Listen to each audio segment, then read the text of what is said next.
Balas dendam terbaik adalah saat kita menang tanpa perlu mengotori tangan, dan mereka menghancurkan diri mereka sendiri. Assalamualaikum warahmatullahi wabarakatuh. Halo sahabat Pelita, semoga sehat dan sukses selalu ya. Kali ini Pelita akan bawakan cerita yang menarik dan inspiratif untuk sahabat-sahabat Pelita. Mari kita ramaikan kolom komentar dengan mengetik, amin. Semoga kita semua dianugerahi anak yang berbakti dan menjadi cahaya pelita bagi keluarga kita. Buat sahabat yang sudah subscribe, semoga rezekinya dilancarkan. Untuk yang belum subscribe, klik lonceng agar tidak ketinggalan cerita menarik lainnya. Namaku Aruna Prameswari. Di mata orang luar, aku adalah menantu idaman, istri yang lemah lembut, setia, dan selalu menghargai keluarga suami. Tapi hanya aku yang tahu betapa lelahnya menjadi pemeran utama dalam drama rumah tangga yang penuh sandiwara. Sejak awal pernikahan, mertuaku terutama ibu mertua tak pernah benar-benar menerimaku. Perempuan biasa saja, apa yang bisa kamu berikan untuk keluarga kami? Kata-katanya saat resepsi pernikahan masih terngiang di telinga. Aku memilih tersenyum, menyembunyikan luka itu dalam-dalam. Suamiku, Dimas, dulu membelaku. Atau setidaknya aku pikir begitu. Namun, perlahan sikapnya berubah dingin, acuh, dan lebih sering sibuk di luar rumah. Alasan klasiknya selalu, pekerjaan. Aku baru benar-benar sadar saat melihat pesan masuk di ponselnya seorang perempuan bernama Nadine, rekan kerjanya. Pesan itu singkat,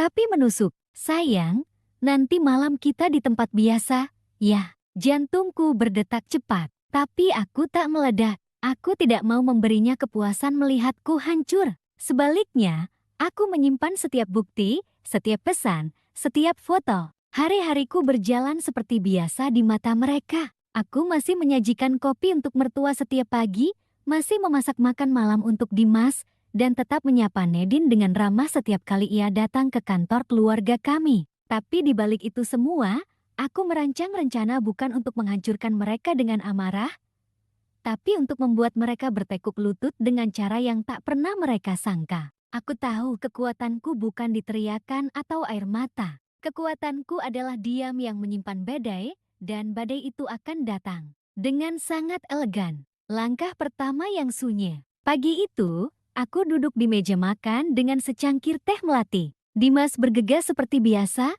kemeja putih rapi, dasi biru yang dulu kubelikan di ulang tahunnya, dan senyum tipis yang entah ditujukan padaku atau hanya refleks. Ibu mau kamu jemput sore ini, ada acara keluarga, katanya sambil meraih roti panggang. Aku hanya mengangguk, senyumku tipis, tapi pikiranku sedang mencatat sesuatu yang lebih penting. Beberapa minggu terakhir, aku sudah memantau kebiasaan mereka. Dimas selalu pulang lebih malam di hari Selasa dan Kamis. Nadine sering muncul di kantor pusat perusahaan keluarga, membawa laporan untuk mertua. Ibu mertua memiliki kebiasaan membuka semua dokumen perusahaan tanpa sadar bahwa beberapa data keuangan sebenarnya menyimpan celah. Dan hari itu, aku memutuskan untuk memanfaatkan satu celah penting citra keluarga di mata publik. Siangnya, aku menemui sahabat lamaku, Reva, seorang konsultan PR yang piawai mengatur opini publik. Kami bertemu di sebuah kafe kecil. Aku butuh kamu, kataku singkat. Reva menaikkan alisnya. Kasus rumah tangga? Lebih dari itu, jawabku sambil menyodorkan beberapa foto dan dokumen. Aku ingin semua orang tahu siapa mereka sebenarnya, tapi dengan cara yang membuatku tetap terlihat bersih. Reva tersenyum, elegan, tapi mematikan. Aku suka. Langkah pertama yang kami susun adalah self-exposure. Mengangkat citra Aruna sebagai istri yang cerdas, berprestasi, dan aktif di kegiatan sosial. Perlahan menampilkan aktivitas Dimas dan Nadine dalam momen mencurigakan tanpa tuduhan langsung cukup membuat orang bertanya-tanya. Memposisikan mertua sebagai sosok yang keras namun mulai kehilangan kendali dalam mengatur keluarga. Semua akan dilakukan bertahap, tidak ada ledakan besar, tidak ada perang terbuka. Aku ingin mereka merasakan tekanan sosial yang merayap pelan, tekanan yang membuat mereka goyah dari dalam. Malamnya, aku pulang lebih awal, menunggu Dimas dengan wajah teduh. Aku ikut acara keluarga besok, kataku sambil menatapnya lembut. Ia tampak terkejut, seolah tidak terbiasa mendengar nada suaraku sehangat itu. Yang ia tak tahu, aku sedang menyiapkan panggung di mana ia, Nadine, dan ibunya akan memainkan peran mereka sendiri. Tanpa sadar aku adalah sutradara ceritanya. Panggung pertama. Ruang utama rumah mertua malam itu dipenuhi tamu para kerabat, kolega bisnis, dan tetangga berpengaruh. Acara ini diadakan untuk merayakan ulang tahun pernikahan mertua yang ke-35. Aku datang dengan gaun sederhana berwarna krem, rambut disanggul rapi, dan senyum yang sudah kupersiapkan sebaik mungkin. Bukan senyum yang lebar, tapi senyum yang hangat. Hangatnya cukup untuk meluluhkan pandangan, tapi dingin di balik mata. Ibu, aku mencium tangan ibu mertua. Beliau hanya mengangguk. Untung kamu datang tepat waktu. Aku tahu arti sebenarnya dari kalimat itu bukan pujian, tapi sindiran. Aku melangkah ke tengah ruangan, berbicara ramah dengan tamu-tamu yang dulu hanya mengenalku sekilas. Oh, Aruna sekarang mengelola yayasan sosial? Ya, hebat sekali, kata salah satu tamu. Aku tersenyum. Ah, sedikit-sedikit saja, Bu. Saya hanya ingin membantu yang membutuhkan. Kalimat itu sengaja kuucapkan cukup keras untuk terdengar Dimas dan Nadine yang berdiri tak jauh dariku. Mata Nadine sempat menatapku tajam. Aku membalasnya dengan tatapan ramah, seolah tak menyadari tatapan penuh benci itu. Setelah acara makan malam, tibalah sesi sambutan. Ibu mertua berdiri, bercerita tentang perjalanan rumah tangganya yang penuh perjuangan. Di sela-sela pidatonya, ia menyelipkan kalimat, "Semoga anak dan menantu saya bisa meneladani keteguhan kami." Beberapa tamu menoleh padaku. Aku tersenyum, menepuk tangan kecil-kecil, seakan setuju. Lalu, giliran Dimas diminta berbicara. Aku bisa membaca kegelisahannya karena ia tahu sebagian tamu di ruangan ini juga mengenalku secara pribadi,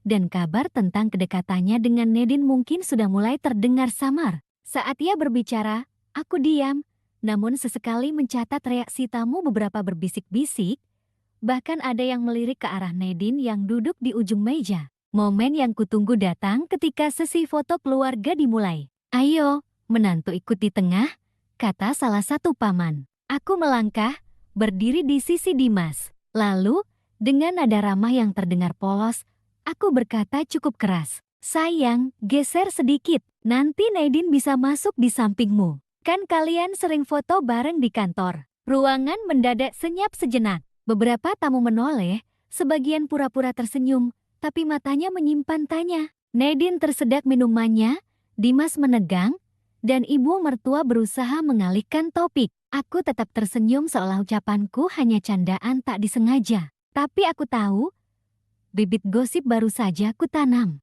Dan gosip itu akan tumbuh tanpa perlu kusiram terlalu banyak. Malam itu, aku pulang lebih awal, meninggalkan Dimas yang terjebak menjawab pertanyaan tamu-tamu kepo. Di dalam mobil, aku membuka ponsel dan menerima pesan dari Reva. "Bagus, gelombang pertama sudah bergerak. Besok pagi, beberapa foto acara ini akan muncul di media sosial." Dengan fokus yang tepat, aku tersenyum. Panggung pertama sukses, dan ini baru permulaan. Menyentuh jantung kekuasaan. Beberapa hari setelah pesta keluarga, situasi di rumah mertuaku semakin panas. Ibu mertua sibuk meredam gosip, Dimas jarang pulang, dan Nadine mulai absen dari beberapa pertemuan kantor. Aku tahu, ini saat yang tepat untuk melangkah ke tahap kedua. Langkah yang tidak lagi hanya bermain di ranah sosial, tetapi menyentuh jantung kekuasaan mereka. Perusahaan keluarga. Sore itu aku menemui Reva lagi. Kali ini di ruang rapat kecil milik salah satu kliennya. "Aku punya data yang mungkin kamu suka," kataku sambil meletakkan map coklat di meja. Reva membukanya. Di dalamnya ada salinan laporan keuangan perusahaan keluarga Dimas yang secara halus menunjukkan ketidakwajaran transaksi. Tidak cukup untuk masuk ke ranah hukum, tapi cukup untuk memicu pertanyaan dari investor dan rekan bisnis. "Dari mana ini?" tanya Reva, menatapku dengan rasa ingin tahu. Aku tersenyum samar. Kebetulan aku punya akses. Ibu mertua tidak pernah sadar kalau menantu yang dianggap biasa saja ini pernah bekerja di bidang keuangan. Rencana kami sederhana tapi mematikan. Pertama, Dorong media bisnis untuk mengangkat citra Aruna sebagai sosok profesional dan filantropis yang kebetulan memahami seluk-beluk manajemen keuangan. Kedua, sebarkan kabar samar bahwa Aruna pernah menemukan kejanggalan dalam laporan internal tanpa menyebut perusahaan mana. Ketiga, biarkan rekan bisnis mereka yang mulai bertanya-tanya dan menggali sendiri. 3 hari kemudian, berita itu muncul di salah satu majalah bisnis. Aruna Prameswari, menantu muda dari keluarga Prameswara, dikenal aktif di kegiatan sosial dan memiliki latar belakang keuangan yang mumpuni. Sumber menyebutkan ia pernah memberikan masukan penting terkait efisiensi perusahaan yang kini menjadi pembicaraan di kalangan pebisnis. Berita itu tak secara langsung menuduh, tapi cukup membuat para kolega Dimas dan mertua ingin tahu lebih banyak. Telepon masuk ke kantor mereka mulai bertambah. Investor meminta klarifikasi laporan keuangan dan rapat darurat digelar hampir setiap hari. Dimas pulang dengan wajah lelah. "Kamu, ada hubungannya sama berita ini?" Aku mengangkat alis, pura-pura tak mengerti. "Berita apa?" "Aku hanya diwawancara tentang yayasan." Nada suaraku ringan, tapi aku bisa melihat rahangnya mengeras. Ia tahu, tapi tak punya bukti. Malam itu aku menulis lagi di jurnal. Langkah kedua berhasil. Mereka sibuk memadamkan api di perusahaan, sementara aku sedang menyiapkan percikan berikutnya. Dan percikan itu akan menyulut api yang membuat mereka benar-benar runtuh. Api yang tak bisa padam. Ruang rapat perusahaan keluarga Prameswara kini tak lagi penuh canda dan tawa seperti dulu. Para direksi bicara dengan nada tinggi, laporan berserakan di meja, dan Dimas duduk dengan wajah pucat. "Ada data yang bocor keluar," kata salah satu direktur. "Investor mulai menarik diri. Kalau ini terus berlanjut, proyek kita di Surabaya akan berhenti." Ibu mertua mencoba menenangkan suasana, tapi suaranya terdengar lemah. "Kita harus cari siapa yang membocorkan ini. Aku curiga ada orang dalam yang sengaja menjatuhkan kita." Tatapan beberapa orang secara refleks melirik ke arah Nadine yang duduk di pojok, wajahnya memerah. Sore itu, kabar terbaru sampai ke telingaku lewat pesan Reva. Investor asing membatalkan pertemuan dengan Dimas. Katanya mau bicara langsung sama kamu tentang program yayasan dan potensi kerjasama. Permainan mulai condong ke arahmu. Aku tersenyum. Tak perlu aku memaksa, mereka sendiri yang menyingkirkan diri dari jalanku. Malamnya, di rumah, Dimas meledak. "Kamu puas, ya? Semua ini gara-gara kamu. Gosip, berita, investor kabur kamu yang mulai semua." Aku memandangnya dengan tenang. "Kalau semua itu benar, berarti kamu mengakui ada alasan mereka pergi. Kalau kamu tidak salah, kenapa harus takut?" Kalimat itu seperti tamparan tak terlihat. Ia terdiam, memalingkan wajah. Aku meninggalkannya di ruang tamu, membiarkannya menelan rasa frustasinya sendiri. Sementara itu, Nadine mulai tersisih. Teleponnya tak lagi diangkat oleh Dimas, undangan rapat tak lagi datang, dan kolega yang dulu ramah kini bersikap dingin. Sebuah pesan singkat darinya masuk ke ponselku malam itu. "Kamu menang, Aruna." Tapi ini belum selesai. Aku membaca pesan itu sambil meminum teh. Tidak kubalas. Biarkan ia tenggelam dalam pikirannya sendiri. Di lingkaran sosial, gosip berubah arah dari membicarakan hubungan Dimas dan Nadine menjadi mengagumi keteguhan Aruna. Foto-fotoku saat mengunjungi panti asuhan beredar diiringi caption, "Perempuan yang tetap kuat dan tulus meski dihianati." Aku tidak pernah mengucapkan kata dihianati pada publik, tapi cukup banyak orang yang melakukannya untukku. Di jurnal, aku menulis, "Mereka terbakar oleh api yang mereka nyalakan sendiri. Aku hanya berdiri di sini sambil menikmati kehangatannya." Namun aku tahu, babak terakhir balas dendamku belum dimulai. Dan ketika waktunya tiba, aku akan berdiri di tempat yang dulu mereka pikir tak pantas untukku puncak. 1 langkah, 3 tumbang. Hari itu, langit Jakarta mendung. Di ruang rapat Hotel Bintang 5, para pemegang saham perusahaan Prameswara duduk dengan wajah tegang. Wajah tegang. Agenda: memutuskan kepemimpinan baru setelah krisis berkepanjangan. Aku datang bukan sebagai menantu yang diundang karena belas kasihan, tapi sebagai tamu kehormatan perwakilan yayasan yang kebetulan memiliki hubungan strategis dengan salah satu investor terbesar perusahaan. Gaun biru gelapku sederhana, tapi potongannya tegas. Aku ingin terlihat seperti seorang pemimpin. Dan hari ini, aku memang akan jadi pemimpin. Rapat dimulai. Laporan kerugian dibacakan, daftar investor yang mundur ditampilkan di layar. Lalu, salah satu pemegang saham senior berdiri, menatap semua orang. Kami butuh figur bersih, berpengalaman, dan memiliki citra publik yang kuat untuk memulihkan reputasi kita. Dan maaf, bukan Dimas. Tatapan semua orang beralih ke arahku. Aku tersenyum kecil, seolah terkejut. Saya hanya mengurus yayasan. Investor asing yang duduk di ujung meja menjawab, justru itu. Publik percaya pada Anda. Kami mau Anda menjadi komisaris independen dengan wewenang penuh untuk mengawasi dan memulihkan perusahaan. Ibu mertua pucat. Tidak mungkin, dia tidak punya. Kata-katanya terputus ketika pemegang saham lain menimpali, kami sudah cek latar belakangnya. Dia punya pengalaman di keuangan sebelum menikah. Dan yang terpenting dia bersih dari gosip bisnis. Dimas menatapku seperti baru saja menyadari bahwa seluruh langkahku selama ini bukan kebetulan. Sementara Nadine, yang duduk di belakang sebagai staf undangan, menunduk. Ia tahu posisinya kini tak lagi aman. Keputusan diambil secara voting. Hasilnya nyaris bulat. Aku resmi menjadi komisaris independen perusahaan Prameswara. Selesai rapat, aku menghampiri Dimas yang masih duduk terpaku. Aku harap kita bisa bekerja sama. Secara profesional, ucapku dengan nada datar. Ia menggertakkan gigi. Kamu sengaja menghancurkan aku. Aku menatapnya sebentar, lalu tersenyum tipis. Tidak, Dimas, kamu menghancurkan dirimu sendiri. Aku hanya memastikan semua orang melihatnya. Sore itu, media memberitakan, Aruna Prameswari, menantu keluarga Prameswara, ditunjuk sebagai komisaris independen untuk memulihkan reputasi perusahaan pasca krisis. Di rumah, aku duduk di ruang kerja, memandang keluar jendela. 3 orang yang pernah meremehkan dan menyakitiku kini terpojok. Dimas kehilangan reputasi dan kuasa. Ibu mertua kehilangan kendali atas perusahaan dan citra keluarga. Nadine kehilangan pijakan dan menjadi kambing hitam gosip. Dan aku, berdiri di puncak, dengan senyum yang sama seperti dulu bedanya, kini senyum itu milik seorang pemenang. Diam di puncak. 3 bulan setelah aku duduk di kursi komisaris independen, keadaan sudah jauh berbeda.